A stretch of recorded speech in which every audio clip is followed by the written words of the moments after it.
Tell me something, love. In these stories, what was I like? The version of Captain Hook that most of us are familiar with is the Disney version from the 1953 film, a bumbling caricature with a bad perm and a fear of crocodiles. But the original character of Captain Hook comes from J.M. Barrie's play Peter Pan, and the first description of him is in Barrie's novel Peter and Wendy. Hook's hair was dressed in long curls, which at a little distance looked like black candles, and gave a singularly threatening expression to his handsome countenance. His eyes were of the blue of the forget-me-not, and of a profound melancholy, save when he was plunging his hook into you. Killian Jones, the version of Captain Hook seen on ABC's Once Upon a Time, is just a bit different. He takes elements from both the original Captain Hook and Disney's version, but is very much his own character. The main differences between the classic character and the once version are that Killian is, for the most part, a hero instead of a villain, and he doesn't fit the physical description of past Hook iterations. Since Once Upon a Time is an ongoing show and has a fairly active fandom, there are several different versions of Killian, both on and off the show. Canon and non-canon. In the canon, most versions of Killian come through the main timeline. The earliest version of him is Lieutenant Jones, a young lieutenant in the Royal Navy, but when his brother dies and his first love is killed, he becomes Captain Hook, a pirate whose only goal is revenge. Through a complicated string of events, he becomes Dark Hook, an immortal, evil version of himself, but finally he becomes a hero. In one alternate universe from the Operation Mongoose episodes, there's a deckhand version of Hook who dies a hero and isn't mentioned again. And finally, there's the Wish universe. Wish vs. Hook, or just Wish Hook, has the same past as Killian, up to a point. He ends up being important because he takes a potion to turn himself young again, and is cursed so that he doesn't remember he was ever Captain Hook. He now goes by Detective Rogers, and is a main character on the show instead of the original Killian.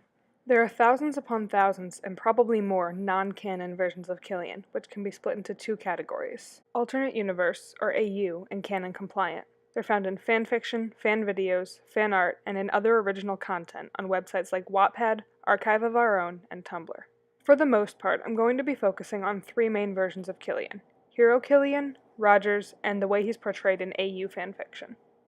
It may be obvious, but one thing that remains constant across every version of Killian Jones is the way he looks. On the show, he's portrayed by actor Colin O'Donoghue, so every canon version of Killian looks the same on a base level. Lieutenant Jones has a ponytail and is more clean-shaven, and Wish Hook is old and fat, but for the most part, they look the same. Look, I know. Killian definitely takes bits and pieces from the novel's Captain Hook, whose eyes are described as of the blue of the forget-me-not, and whose last words are bad form. Drunkenness leads to bad form. There's one thing that won't be tolerated aboard this ship, is bad form. You are a pirate. Yeah, that I am.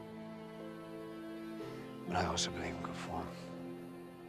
Killian also refers to his enemy Rumpelstiltskin as the crocodile, a common enemy of both the classic and Disney versions of Captain Hook.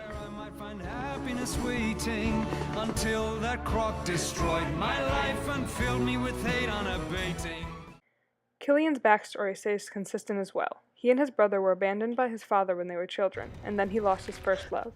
In fanfiction, his first love, Mila, is often villainized in order to make his past seem more tragic. These experiences shaped Killian's identity and his personality, and parallel the experiences of his true love and now wife, Emma Swan. Someone from long ago. There's only one rule. Emma and Killian's relationship, nicknamed Captain Swan, is another common thread. Although there are fics involving other relationships, about 3/4 of the fanfiction on Archive of Our Own that includes Killian's character is about his relationship with Emma Swan.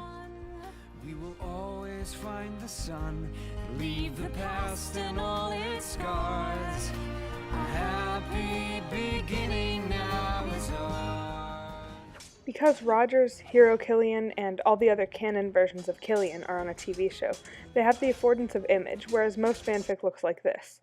It's almost entirely alphabetic text, although projects like the Captain Swan Big Bang pair authors and artists to collaborate, creating multimodal pieces of work like this one. The canon versions also have the simple benefit of being canon, and being seen by far more people than fanfic or fan art. For one thing, the fic with the most hits on Archive of Our Own has under 200,000 hits, and even with this season's extreme decline in viewership, the least viewed episode had just under 2.5 million viewers. In addition, readers sort of have to have seen the show to understand fanfic, but it doesn't work the other way around. Plenty of casual viewers watch the show without being involved in the fandom. With a show like Once Upon a Time that's constantly creating and recreating its own characters, it's a little difficult to discern what's wholly original within the canon. Almost every character on the show is a new version of a Disney character, and almost all of them were stories before that. Since Once is a Disney show, and the copyright on the original material has expired, there aren't any legal or ethical issues with the canon versions of the character. Fanfiction isn't distributed for profit, and artists almost never have problems with legality if they choose to sell prints of their work, as long as it's clear the work isn't licensed. The most recent season of Once Upon a Time, Season 7, brought a lot of casting changes. Out of 9 series regulars, only 3 stayed, including Colin O'Donoghue. So, the show did some rearranging and reinvented itself. That's how we got Rogers instead of regular Killian as a main character. Since Jennifer Morrison, who plays Emma Swan, left the show, the writers wanted to make sure that Captain Swan got their happy ending. While a big part of the fandom is upset that quote-unquote our Killian is no longer on the show, in my opinion, I'm glad they went in a different direction instead of splitting up one of the show's main couples. I think there would have been more complaints about that. Besides, with the number of Killians we've already seen in the past 5 seasons, another shouldn't be a huge shock. A lot of people like to mock or infantilize fandom culture, but most of the time, fandom just creates a safe place for a group of people who feel passionate about something. Places like Tumblr and Archive of Our Own are great places for content creators to express creativity, sometimes under anonymity if it's needed. Once Upon a Time even has its own conventions for fans to express their love of the show in creative ways like cosplay, and these conventions let the actors see the effect they have on their fans firsthand.